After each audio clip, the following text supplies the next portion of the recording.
Thank you, Sheikh Nasser. The address by the Vice Premier of the State Council of the People's Republic of China, Ding Xuexiang. Floor is yours.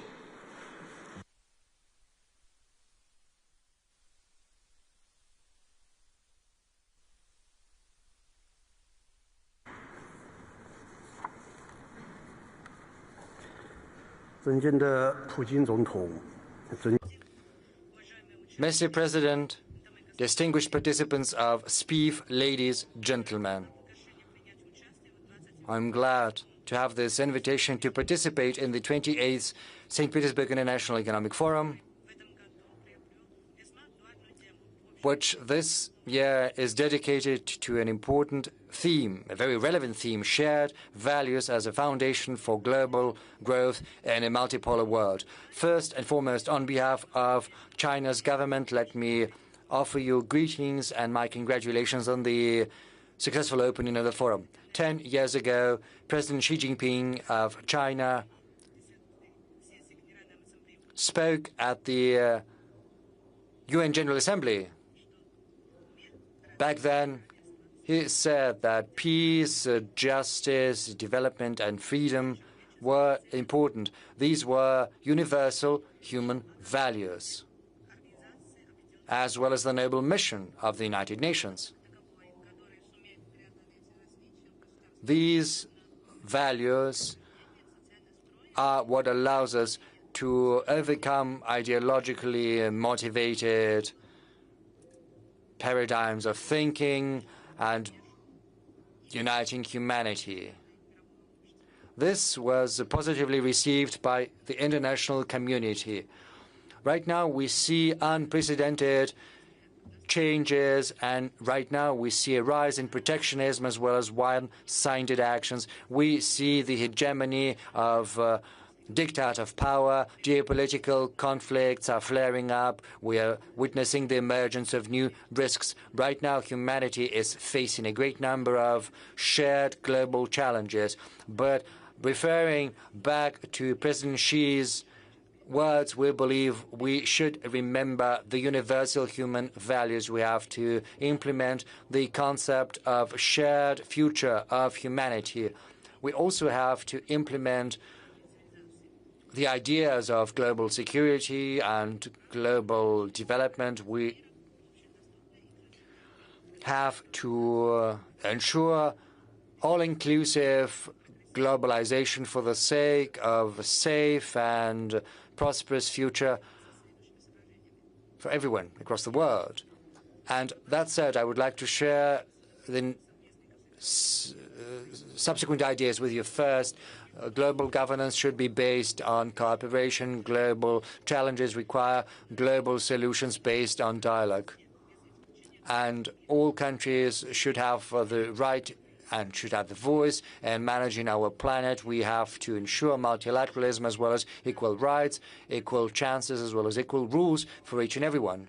8 years ago,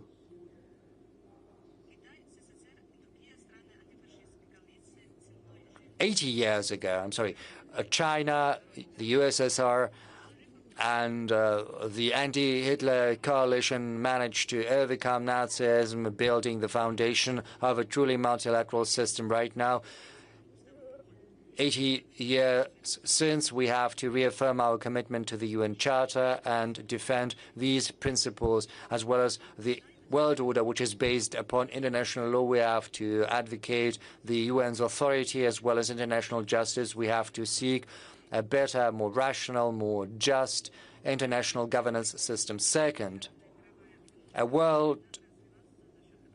open, diversified world economy benefits everyone.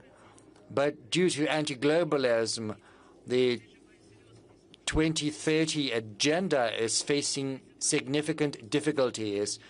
Amid this environment, we have to remember the principles of mutual benefit as well as mutual development. We have to support the international trade system as well as the international economic order. We have to support trade facilitation as well as investment so as to make sure that economic globalization benefits all countries. China is trying to address the imbalances as well as inequalities in the world economy. we are helping more than 160 countries. And with more than 150 countries, we've managed to foster high-level cooperation as part of the One Belt, One Road initiative. There is a number of emblematic projects. We've also set up a global development foundation, and we've made a huge contribution to global development. We will keep deepening our cooperation with developing nations while providing greater attention to our partnerships and partners from the Global South with a view to modernization on a mutual basis. Third, civilizations have to complement one another. Civilization development needs mutual enrichment.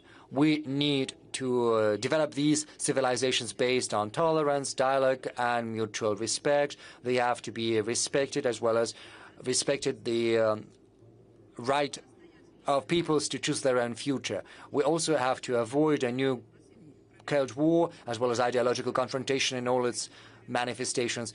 China speaks in favor of openness as well as tolerance. We advocate harmony whilst preserving our differences. There's this dialogue on civilizational dialogue and the Conference on Civilizational Dialogue. There's also a special resolution of the UN General Assembly that have been adopted, and working together with all of our partners, we're trying to make sure that each and every civilization prospers, to make sure that they are enjoyed by everyone. And of course, every civilization and every country have to have the right to preserve their own uniqueness. Peace helps development, and development ensures sustainable peace. And we've got to take the responsibility for peace on our planet. We have to reinforce mutual confidence and respect and ensure security. We have to help resolution of conflicts in the hotspots across the world. We have always spoken in favor of cooperation and development, and we stand willing to work and cooperate with every nation that is in favor of peace and development. And we have to pass down this legacy from one generation to another. Ladies, gentlemen, friends, China and Russia are permanent members of the United Nations Security Council. They're also leading emerging markets of the world, and as such, we have been long-standing friends. Our friendship has been enshrined. We are also reliable partners, supporting one another. Last month, at the invitation of President Putin, President Xi Jinping paid a state visit to Russia, attending the celebrations of the 80th anniversary of the victory in the Great Patriotic War. The heads of two states agreed to keep reinforcing strategic cooperation and interaction, speaking in favor of preserving the legacy of the Second World War, as well as the principle of international justice. So together with our friends from Russia, we will keep putting into practice the important agreements secured by the two leaders, and will promote more global peace and global development. We will also improve global governance.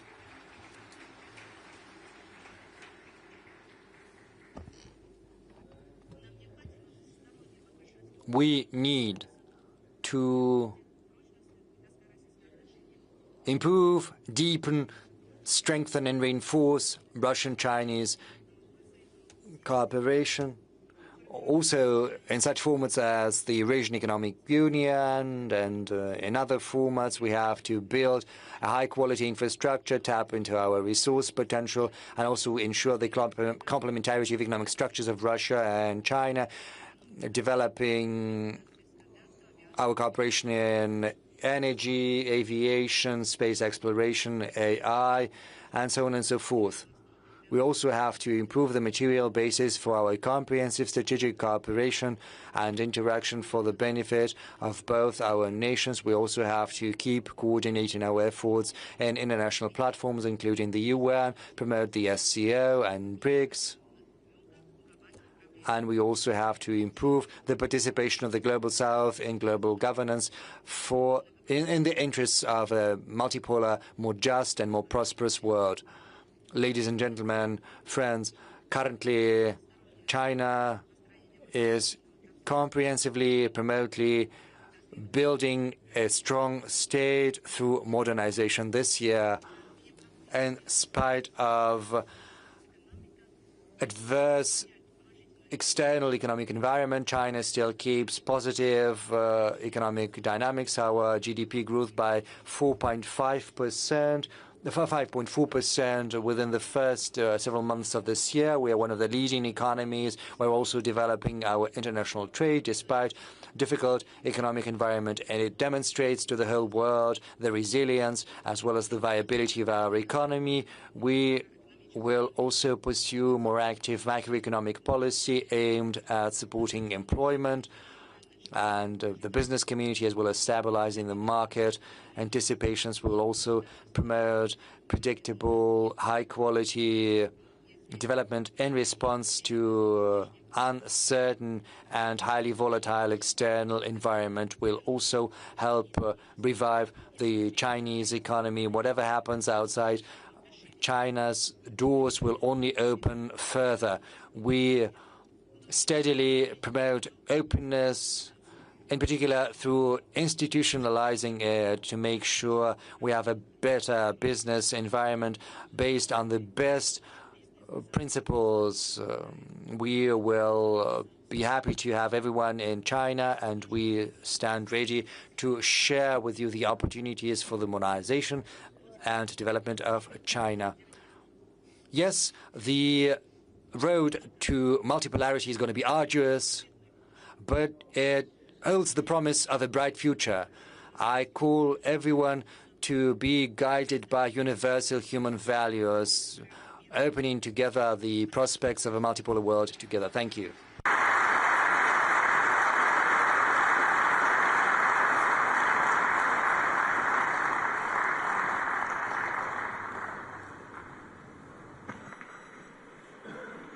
Thank you, Mr. Xuexiang. The floor now is for the Deputy President of the Republic of South Africa, Paul Mashatile.